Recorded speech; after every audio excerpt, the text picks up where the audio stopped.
dar isso. Sério? Sim.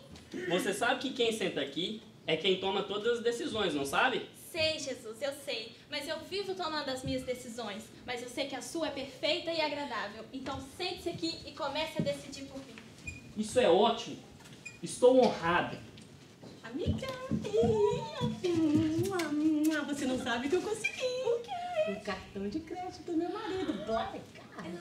Vamos fazer shopping. Peraí, mas ele não precisava pagar as contas? Ai, Ana, você tá preocupada com isso? Deixa pra lá, deixa que ele esquenta a cabeça. Vambora, eu preciso ir no salão, preciso fazer shopping. Vamos. Não. Não, não? Não, eu não sei se hoje eu vou ter horário, amiga, mas eu te ligo pra te falar, tá bom? Tá tanto precisando de você. Mas eu te ligo, Então tá, depois você me liga, beijo. Ana, o que está vendo? Como assim? Só uma pessoa pode ficar aqui. Aqui é onde você decide, certo? Certo. E é você quem decide? Não, Jesus, é você quem decide por mim. Então, Ana, qual é o problema? Não temos um problema, Jesus. Eu não sei onde eu estava com a cabeça. Por favor, sente-se aqui. Vamos tentar de novo, ok? Ok.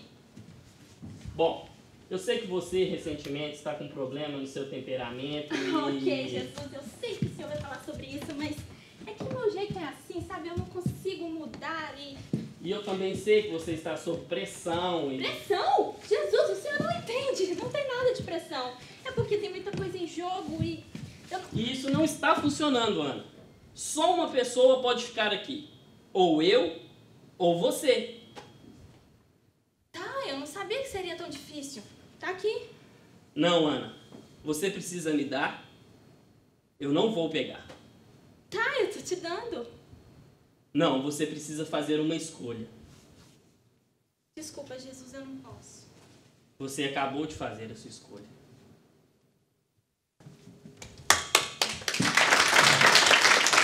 Quem está no controle? Quem é que controla a sua vida? Quem é que dá as regras da sua vida? Quem de fato diz para você como que a vida funciona? Quem coloca as regras onde você vai, os limites onde você está?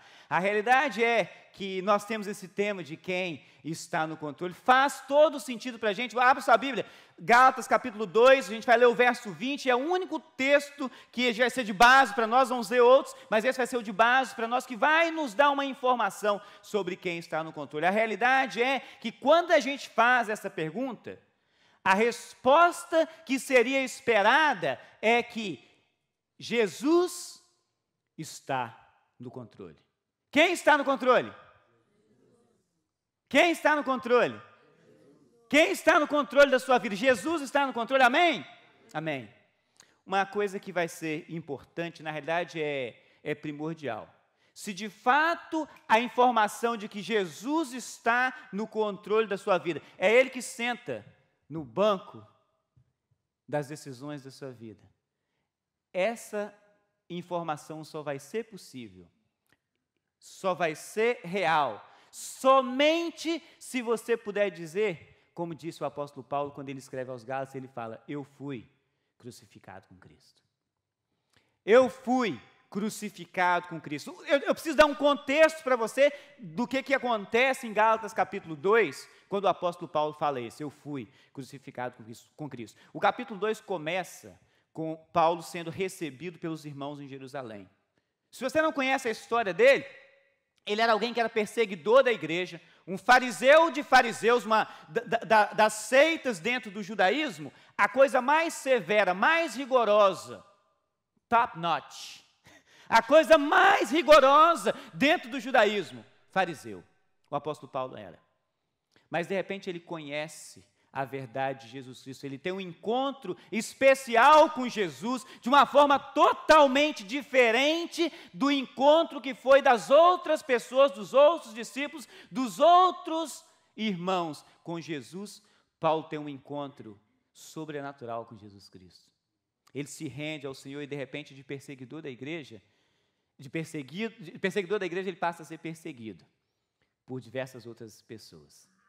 E agora ele tem um encontro em Jerusalém com alguns irmãos, ele vai para eles e conta como é que foi que ele teve um encontro com Jesus, que tipo de palavra ele está anunciando, e algumas pessoas em especial eram chave na igreja em Jerusalém. Entre eles, os destaques que eram conhecidos, ele fala isso nesse capítulo 2 da carta aos Gálatas, Pedro, Tiago e João. E se você é velho de igreja, você pensou num barquinho, né? Não tem barquinho, né? Só Pedro, Tiago e João eram as colunas da igreja. E eles chegaram à conclusão que seria melhor que esses discípulos e apóstolos que andaram com Jesus, que caminharam com Jesus, que esses pregassem a palavra da salvação ao povo judeu. E eles ficaram muito bem entendidos que Paulo, não só ele, mas alguns outros irmãos, entre esses Barnabé, que foi um companheiro de Paulo em diversas situações diferentes, que esses pregassem aos não-judeus. No apelido que eles tinham, aos gentios. A gente, literalmente, gentinha. Não vale nada. Eles chegaram a essa conclusão. Mas aí quando chega na segunda metade do capítulo 2, Paulo diz que Pedro foi visitá-los na cidade onde Paulo servia, Antioquia. Não era em Jerusalém, na Síria. Eles estavam lá, ele estava num lugar totalmente diferente, sem judeus em volta, sem maioria judeus em volta, e ele estava lá todo numa boa. E o Paulo diz o seguinte, mas eu tive que repreendê-lo, as versões mais tradicionais da Bíblia, ele fala, eu o repreendi na cara, por causa de uma situação repreensível que ele estava tendo. Ei, Paulo está falando de Pedro, alguém que Jesus chamou a dedo. E Paulo fala, eu o repreendi porque ele estava tendo uma situação repreensível, uma hipocrisia. E o que ele diz é o seguinte, enquanto não tinha ninguém dos judeus em volta, Pedro estava comendo com o povo de Antioquia, com os gentios, se regozijando com eles, tendo comunhão com eles, mas de repente chegaram alguns vindo da parte de Tiago, e Pedro começou a se ausentar, começou a fazer diferente.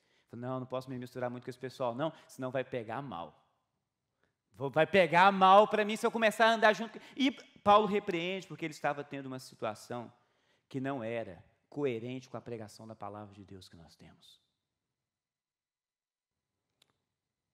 E de repente ele começa a dizer com Pedro, se nós recebemos essa palavra de salvação e deixamos de viver como judeus, vivemos igual vivem os gentios, nós não somos mais escravos da lei, nós somos libertos. Você não é escravo, você é liberto por Jesus Cristo, amém?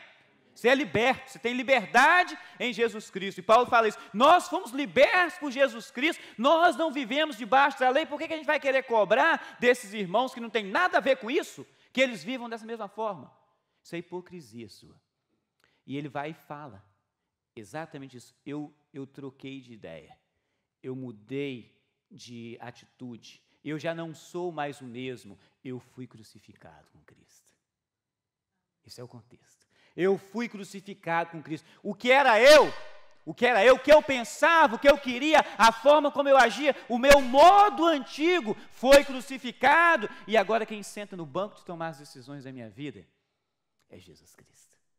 Eu fui crucificado. Eu fui crucificado. O que eles estavam vivendo era o que a gente poderia chamar de uma quebra de paradigma. Quebra de paradigma. Você pode repetir essa fala comigo? Uma quebra de paradigma. Aí alguém vai e me pergunta, mas Fulano, o que é paradigma? Aí, para você, pessoa imaginária, que me perguntou o que era paradigma, vou dizer para você, é um substantivo masculino, que é um exemplo que serve como modelo ou um padrão. Padrão, repete comigo, padrão.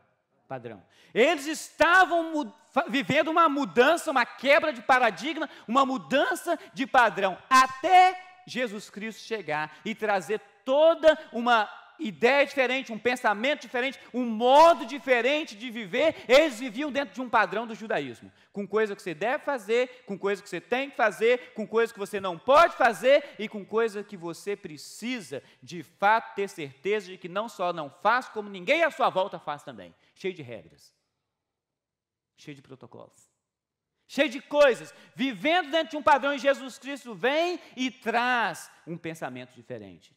Eu gosto de filosofia, mas algumas vezes filosofia pode ser perigoso. ou perigosas, porque traz ideias que não necessariamente são ideias que condizem ou que coincidem com aquilo que a palavra de Deus diz. Mas tem um pensamento interessante de um filósofo que viveu no século XIV, ele diz o seguinte, que não há nada mais difícil de prosseguir, nem de mais duvidoso sucesso, nem mais difícil de lidar do que iniciar uma nova ordem das coisas. Isso é um pensamento de Maquiavel. Aí você fala, o mundo está de cabeça para baixo. Os pastores começaram a citar Maquiavel. Não há nada mais difícil de prosseguir, nem de mais duvidoso sucesso, nem mais difícil de lidar do que iniciar uma nova ordem de coisas. Eles estão vivendo uma nova ordem de coisas, não é mais aquele modelo que eles estavam acostumados, não é mais do modo como eles estavam acostumados. E Maquiavel fala porque ele diz que é o seguinte, porque o reformador enfrenta ou encontra inimigos em todos os que beneficiam da ordem antiga. Isso não é Bíblia não, gente, filosofia. Em todos os que beneficiam da ordem antiga. E só defensores apáticos em todos que beneficiariam da nova ordem. É o que está acontecendo com Paulo. É o que acontece com cada um de nós quando a gente tenta fazer coisa diferente do modo como sempre foi feito. É o que acontece com você quando você resolve tentar tomar as decisões de modo diferente como sempre foi tomado na sua vida. No banco das decisões da sua vida. E aí vale a pena a gente fazer a pergunta, quem está no controle? Quem controla a sua vida? É você e os seus pensamentos e a moda ou o modo como você foi acostumado, cresceu, o pacote religioso que você recebeu ou o pacote sem religião que você recebeu que toma as decisões da sua vida. O apóstolo Paulo fala uma coisa interessante quando ele escreve aos Romanos, ele diz o seguinte, não se amoldem ao padrão deste mundo. Transformem-se pela renovação da sua mente. Transformem-se pela renovação da sua mente. A palavra do texto original que tem para isso aí é uma das, talvez, que a gente conhece mais do grego quando você estuda qualquer outra coisa, que é a ideia de metanoia. Você muda, é uma ideia nova, totalmente diferente, uma metanoia radical. Totalmente diferente, já não é mais aquela mesma coisa. Não se amoldem ao padrão deste mundo, transformem-se pela renovação da sua mente. Sabe o que acontece com cada um de nós? A gente está acostumado com o padrão que a gente vive. A gente se dá bem com o padrão que a gente vive. A gente se dá bem com as formas como nós tomamos decisões na nossa vida. A gente se dá bem com o modo como a gente foi acostumado a fazer. Mas só tem uma pessoa que deveria sentar nos bancos das decisões das suas vidas. Essa pessoa é Jesus Cristo. E quando ele diz, o apóstolo Paulo fala isso, você não deve se moldar ao padrão, ao paradigma deste mundo, mas ter a sua mente renovada, transformada. Ele diz o porquê, é para que vocês sejam capazes, ele diz, vocês sejam capazes de comprovar, experimentar e comprovar a boa, agradável e perfeita vontade de Deus. Se você quer experimentar e comprovar a boa, agradável e perfeita vontade de Deus, a sua mente precisa ser renovada. O modo como você toma as decisões da sua vida precisa ser renovado. O padrão que você usa precisa ser transformado. Deus tem a expectativa de que a sua mente evolua.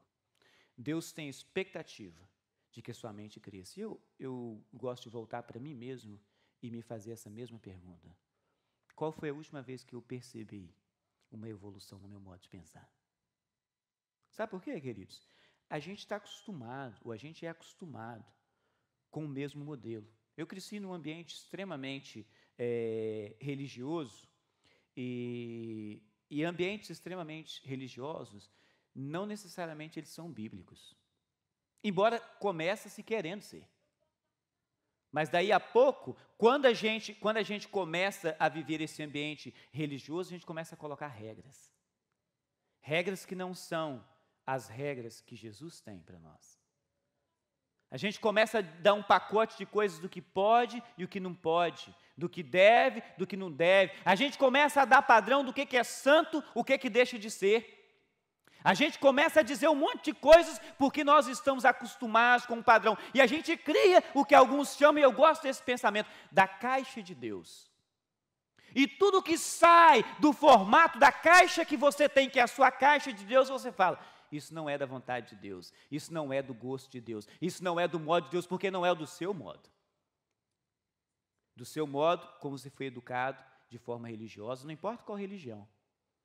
E é por isso que eu sempre falo, e vou sempre repetir, eu detesto religião.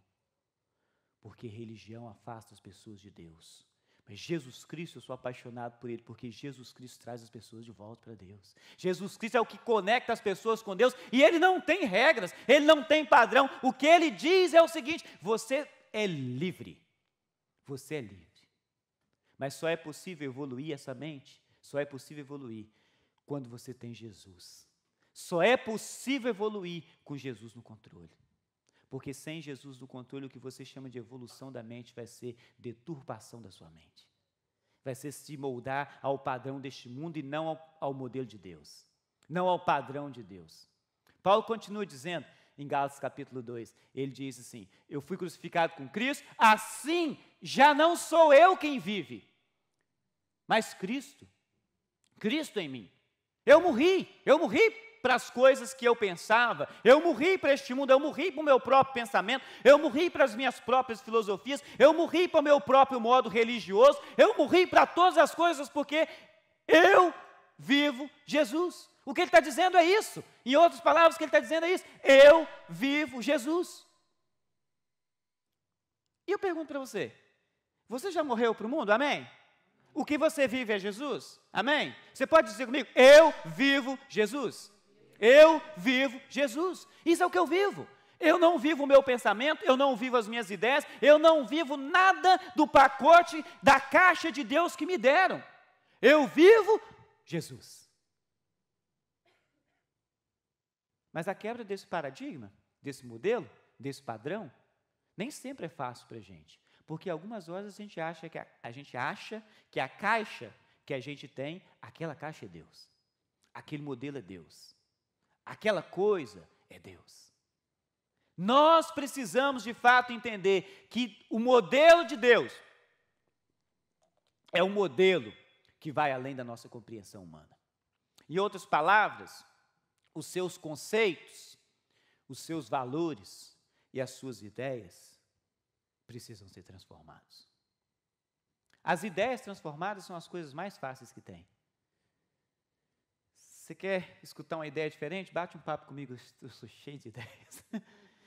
Cheio de ideias, cheio de pensamentos, cheio de coisas. E algumas pessoas costumam dizer, o problema é que voa a 30 mil pés, né? Está sempre mais alto do que onde consegue colocar o pé. Cheio de ideias, nós não temos dificuldade de mudar de ideia. Mas nós temos uma grande dificuldade de transformar conceitos e valores.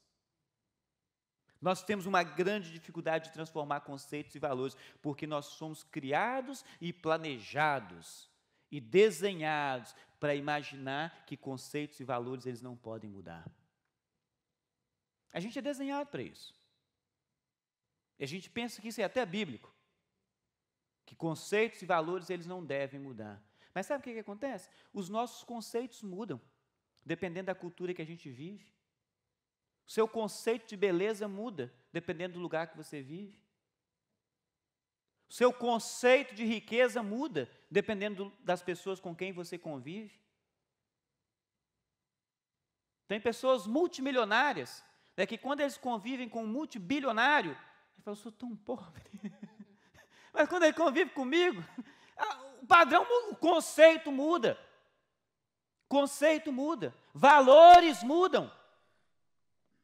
Até a gente começar a experimentar as coisas. Até a gente começar a viver as coisas. Essas coisas vão mudar, mas elas não podem mudar para o seu próprio modo. Esses padrões, eles são todos e precisam ser todos os padrões de Jesus. Todos de Jesus. Os conceitos que eu tenho, os valores que eu tenho, e até as ideias que eu tenho, elas não podem ser minhas se eu quero ter de fato uma vida que é uma vida que vale a pena. Eles precisam ser todos de Jesus. Mas aí você fala comigo, mas aí, Flávio, mas aí você está me dizendo então que eu sou um marionete de Deus. Eu não penso mais nada, eu não quero mais nada, eu não ajo mais nada, eu só faço essas coisas, eu sou um bitolado. sou um bitolado. Não, muito pelo contrário, você não é fantoche de Deus. Quando Paulo diz aos primeiros Coríntios, ele escreve isso, capítulo 6, tudo me é permitido. Você pode repetir isso comigo? Tudo me é permitido. Quando fala tudo, quantas coisas ficam de fora? Nada, tudo. Aí fala, não, mas você está se esquecendo do seguinte, o contexto desse assunto aí é comida. É sim, é de fato. O contexto de 1 Coríntios capítulo 6, nessa área aí, é comida que ele está falando. Porque os judeus eram cheios de regras, do que você pode comer, do que você deixa de comer. Você vai no supermercado e você acha lá uma seção só de kosher. Aí você fala, mas o que é isso? É comida judaica. Do que você pode comer, que você deve comer, quando você pode comer. E o apóstolo Paulo fala, para com isso, tudo me é permitido. Mas, na realidade, tudo me é permitido quando você olha dentro do contexto, dentro da luz da palavra de Deus, você vai descobrir o seguinte, que tudo, absolutamente tudo, tudo, te é permitido. Mas o texto não para aí, ele continua dizendo, nem tudo convém. Tudo te é permitido, qualquer coisa que você quiser. Nem tudo convém. Tudo te é permitido no seu relacionamento conjugal. Nem tudo convém, porque algumas coisas vão fazer com que o seu relacionamento conjugal desmorone. Tudo te é permitido no seu serviço. Nem tudo convém, porque algumas coisas vão te fazer ser despedido. Você é permitido, você não é escravo. Você é livre. Jesus te trouxe para a liberdade. Quando Jesus fala, eu sou o caminho, a verdade e a vida, ele coloca um bloco de coisas, um pacote de coisas que vai muito além do que talvez a gente para poder pensar. Quando ele diz que ele é a verdade, num lugar, e quando depois em outro lugar ele fala, conhecereis a verdade fará o que com você? Te liberta. Verdade liberta. Jesus é verdade, Jesus liberta. Quando você está com Jesus, e é quando Jesus sentado no banco das decisões da sua vida, começar a controlar você, você não é escravo, você é livre, porque você pode todas as coisas, e é um pacote de coisas que a palavra de Deus fala. Eu poderia ficar aqui citando para vocês a Bíblia o resto do dia de hoje, porque tudo te é permitido, mas o mesmo apóstolo Paulo, na mesma carta, ele fala o seguinte, quer você coma, quer você beba, ou quer você faça qualquer uma outra coisa, ele cita três expressões, ele dá 3 expressões, mas o que fica de fora daquelas coisas que a gente faz no nosso dia a dia? Quer você coma, quer você beba, o ser humano, a maior parte das coisas que ele faz é isso, né? Comer e beber, né? Ou quer você faça qualquer uma outra coisa, o que ficou de fora? Nada! Ele fala, faça tudo para a glória de Deus. Eu sou livre! Mas nem tudo convém. Então quer dizer que Deus está me inibindo de fazer alguma coisa que eu quero. Está me proibindo de fazer uma coisa que eu quero. Deixa eu te dar um exemplo. As estatísticas comprovam, embora algumas pessoas não gostem muito, que o cinto de segurança salva mais vidas do que ele faz as pessoas morrer. Tem gente que morre queimado dentro de carro porque ficou preso no cinto de segurança? Tem. Isso é verdade. Mas muito mais gente é salvo de enfiar a cabeça num para-brisa de carro e sair do carro quando acontece um acidente porque estava com o cinto de segurança do que gente morre. O cinto de segurança tem uma cadeia ou é uma proteção? É uma proteção. Jesus Cristo é proteção, gente. As coisas que ele está dizendo que não são boas para você, não é porque ele não quer que você seja feliz, não é, muito pelo contrário, é porque ele quer que a sua vida dure. Você pode viver tendo relacionamentos sexuais com quantas pessoas você quiser, mas não vai ser bom para você. No mínimo você vai pegar uma doença e vai morrer. Vai destruir a sua família, vai destruir um monte de coisa. Você pode, mas não convém. Quem está no controle? Quem toma as suas decisões? O texto continua dizendo, tudo me é permitido. Ele diz, mesma ideia. Tudo me é permitido. Ele está dizendo isso para você ter certeza que você entendeu que você pode todas as coisas. Saia, quebra, derrube o paradigma religioso que diz que você não pode isso, você não pode aquilo. Você pode tudo. Nem tudo convém. Sai disso. Sai dessa escravidão de pode e não pode. Sai dessa escravidão. Viva Jesus Cristo, porque Jesus Cristo é isso aqui. Tudo é permitido. Nem tudo, filho, convém. Porque algumas coisas vão destruir, algumas escolhas que você fizer vão destruir a sua vida, algumas escolhas que você fizer vão destruir seu casamento, algumas escolhas que você fizer vão destruir seu relacionamento, algumas escolhas que você fizer vão roubar a sua própria capacidade de viver, mas você é livre. E Paulo termina esse texto aí dizendo: eu não deixarei que nada me domine. Tem alguma coisa que talvez a gente possa viver e usar que em algumas horas domina a nossa vida.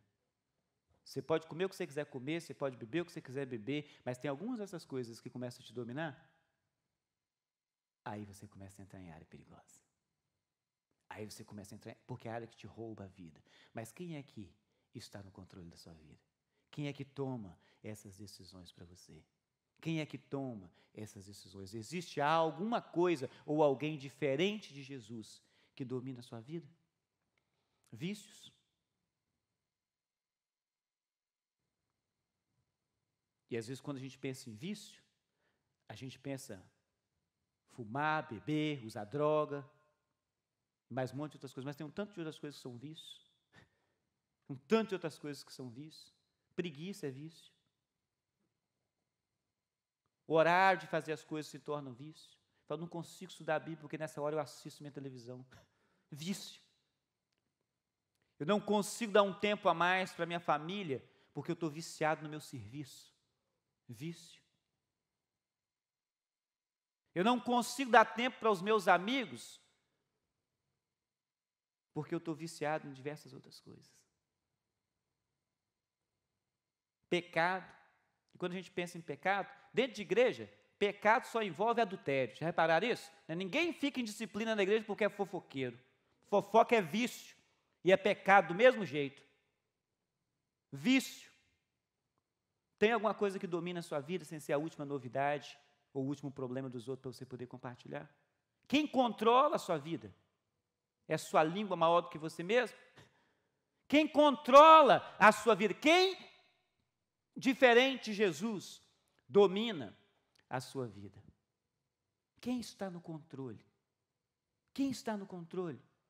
Volta para Gálatas, capítulo 2, e Paulo diz o seguinte: a vida que agora vivo no corpo, vivo-a, por quê?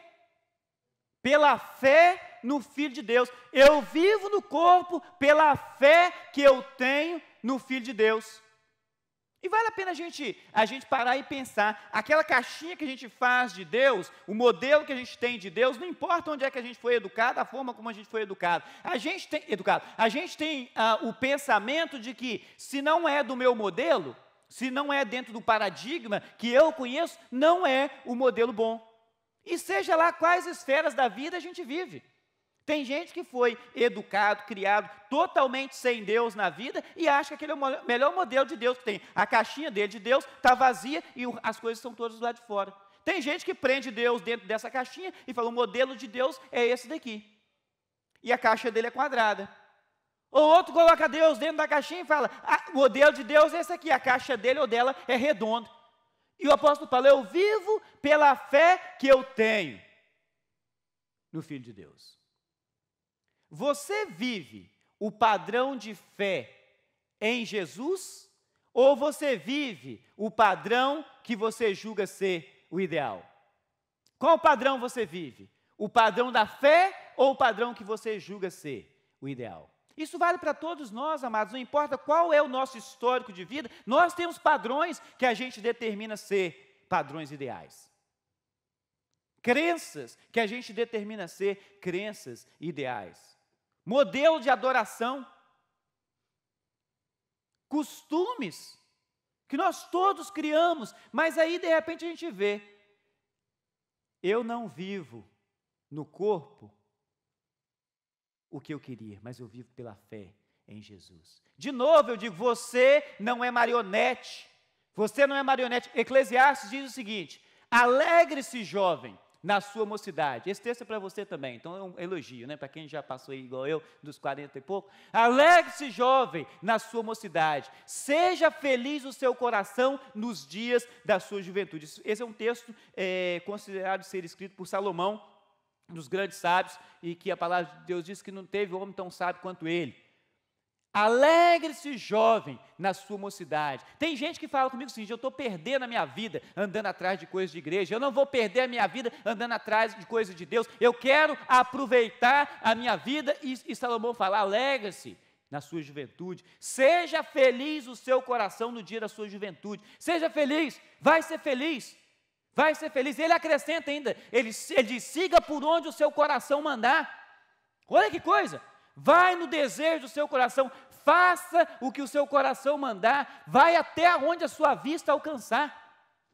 Olha aqui, que coisa. Eu me lembro da primeira vez que eu me esbarrei com esse texto na Bíblia, falei, uma lei, vai até onde o seu coração alcançar. O seu coração mandar, a sua vista alcançar, literalmente faça o que você quiser fazer, porque você é livre. Faça o que você quiser fazer. Mas é claro, esse texto não termina aí, ele termina dizendo o seguinte, saiba que por todas essas coisas, Deus o trará em julgamento.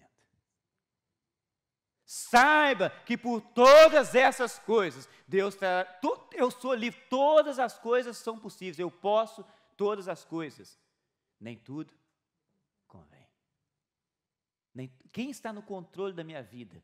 Porque quando eu estou no controle da minha vida, eu começo a escolher essas coisas, se convém ou não, não quero nem saber. Eu escolho, mas quando eu faço essas escolhas vão me trazer consequências. A física básica diz o seguinte, que para cada ação existe o quê? Uma reação. Isso é física. A gente querendo ou não, a gente lembra que estudou isso na escola, né? Talvez você esteja querendo esquecer e eu estou fazendo você lembrar. Para cada ação existe uma reação. Você querendo ou não, você não precisa nem acreditar nisso. Você jogou uma coisa que é um pouco mais pesada para cima, o que vai acontecer automaticamente com ela aqui na Terra? Vai cair. Mas eu não acredito que ela vai cair, não. Problema meu, ela vai cair do mesmo jeito. Eu não quero que ela caia, não, vai cair do mesmo jeito. Porque isso é física. Eu não preciso crer nisso, porque vai acontecer. Eu não preciso acreditar nisso, vai acontecer. E sabe alguma coisa também que você não precisa crer e nem precisa querer que vai acontecer? Para cada atitude existe também uma consequência. Você não precisa crer. Você não precisa querer. Para cada atitude sua tem uma consequência. Para cada atitude minha tem uma consequência. Para cada decisão que eu tomar, tem uma consequência. Quem senta no banco das decisões da sua vida? Quem toma as decisões da sua vida? Gálatas 2:20 termina assim. Paulo não só fala aqui, fui crucificado com Cristo, já não sou mais eu quem vive, Cristo vive em mim, a vida que agora vivo no corpo, vivo pela fé do Filho de Deus, e ele termina dizendo, que me amou e se entregou por mim. Eu vivo na fé do Filho de Deus que me amou e se entregou por mim. Eu gosto de destacar esse pedaço que diz, ele se entregou por mim. Sabe por causa de quê? Porque algumas horas a gente olha para esse texto e quando a gente é mais cético, mais incrédulo, a gente fala o seguinte, problema dele, né? Que se entregou por mim, não pedi. Problema dele que quis vir aqui e sofrer, tomar chicotada e morrer por mim, eu não pedi. É mais ou menos quando a gente fala isso, é igual quando aqueles que vocês que têm filhos, assim como eu tenho, que o moleque faz uma malcriação, e ele fala assim, não pedi para nascer, você já falou isso para seus pais? Né? Problema seu, né? Não pedi para estar aqui. E quando a gente é filho, a gente sabe como é que é a reação pelo outro lado. E Deus, quando escuta, a gente fala assim, eu não pedi para poder vir aqui, problema dele que veio. Problema dele que veio, ele que quis fazer, fez de bobo. Não pedi para ele poder vir aqui. Ele se entregou por mim. E quando a gente fala isso, a gente tem a sensação de que Jesus é um pobrezinho coitado que está do lado de fora da história da nossa vida, sentindo frio no meio do inverno e dizendo, por favor, deixa eu entrar, deixa eu estar aí com você. Como se ele fosse um pobre coitado que precisa de você. Deixa eu te falar um negócio. Ele não precisa de você. Ele não precisa de mim. Ele fez isso porque Ele nos ama, porque Ele quer que eu e você tenhamos uma vida melhor, e é por isso que Ele, tendo o controle da nossa vida, a gente tem uma vida melhor, porque Ele conhece as coisas que eu não conheço. Esse que a gente tem a sensação de que é o pobrezinho, coitado, que está do lado de fora, e tem um monte de gente que cita, e eu gosto de trazer isso à tona quando a gente está no ambiente da igreja, porque vale a pena, são parte dos paradigmas que a gente é criado na igreja, e a gente escuta, e as pessoas escutam e leem e pensam que Jesus está falando para alguém poder recebê-lo na vida. Eis que estou à porta e bato, se alguém abrir, entrarei e cearei com ele, e ele comigo. Como Jesus estivesse ali do lado de fora, um mendigo, deixa eu entrar, ele não precisa de você, ele está querendo te dar uma vida melhor. E a propósito, onde tem esse texto, não é para gente incrédulo que esse texto foi escrito. Foi escrito para uma igreja, porque Deus está do lado de fora de muitas igrejas, querendo entrar. Deus está do lado de fora de muita coisa religiosa, porque é só coisa religiosa, mas não tem nada de Deus ali. É só um pacote de regras, de pode, não pode, de deve e não deve. E Jesus fala, você é liberto quando você conhece a verdade. Você é liberto quando você conhece a verdade. Esse que a gente pode ter a sensação de que é um pobre coitado que está do lado de fora querendo entrar na nossa vida, numa ocasião quando ele está se despedindo dos seus discípulos, e ele está deixando para eles a tarefa de levar essa mensagem poderosa a todo mundo, ele diz o seguinte, foi-me dada toda a autoridade. O texto Mateus 28, 18 diz, Jesus se aproximou deles, falando dos discípulos, e disse, foi-me dada, quanta parte da autoridade? Toda a autoridade nos céus e na terra. Ele não é um pobre coitado, ele tem toda a autoridade. Toda a autoridade. Imagina você é chefe de um exército, chefe do exército americano, e a gente está sempre envolvido em guerra, né? Então é fácil a gente poder usar assim. Você é chefe, você precisa contratar pessoas novas, soldados novos, para uma operação tática especial. Você precisa capturar um terrorista que aterrorizou o mundo por diversas décadas. E de repente você tem um time que você precisa selecionar de pessoas que vão fazer essa operação tática muito especial.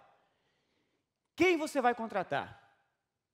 Aquele seu amigo, né, que foi campeão de Call of Duty no videogame no ano passado? Ou alguém que foi muito bem treinado para poder fazer um ambiente de guerra? Quem você vai contratar?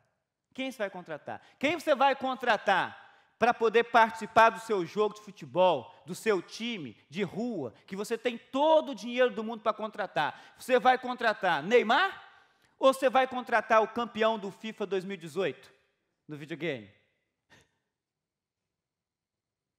Quem você vai contratar? Em quem você confia mais? Em quem você confia mais? Em quem tem todo o poder, que sabe todas as coisas, para tomar as decisões do banco de decisões da sua vida? Ou você confia em você mesmo, que a sua limitação é tão grande, que você não sabe nem o que vai acontecer com você daqui a uma hora? Quem toma as suas decisões? Quem está no controle? Quem está no controle? A pergunta fica ainda um pouco mais pesada, quando a gente pode fazer, a quem você confia o controle da sua vida? Não só em quem você confia mais, mas a quem você confia o controle da sua vida? A Jesus Cristo, que tem todo o poder, ou a qualquer uma outra coisa? E quando a gente faz essa pergunta, e é uma pergunta boa para a gente poder dizer, quem está no controle? Eu espero que você esteja pronto para poder responder que Jesus é quem está no controle. Jesus está no controle. Eu tiro de mim, e eu falo isso de mim mesmo, e quebro para mim, mesmo que, como dizia o filósofo, seja algo difícil de fazer e ter dificuldade de sucesso, mas eu coloco na minha vida uma nova ordem de coisas, que é uma ordem que eu não mais vivo para mim mesmo, mas eu deixo de fato Jesus viver em mim e tomar as decisões para mim. E para que a minha vida valha a pena, para que eu tenha uma vida que vale a pena, Jesus precisa estar sempre no controle. Quem está no controle? Jesus está no controle. É Ele que está no controle da sua vida? Amém. É Ele que controla todas as áreas da sua vida? Amém. Amém. É Ele que controla quando você sair daqui e que você vai tomar as decisões do seu trabalho amanhã? Amém. É Ele que controla a resposta que você vai dar para o seu marido, para a sua esposa, para o seu amigo, quando ele te fizer a pergunta que vai te trazer irritação? Amém. Jesus está no controle. Ele senta no banco do controle da sua vida? Amém? Amém? Vamos ficar de pé, orar ao Senhor mais uma vez.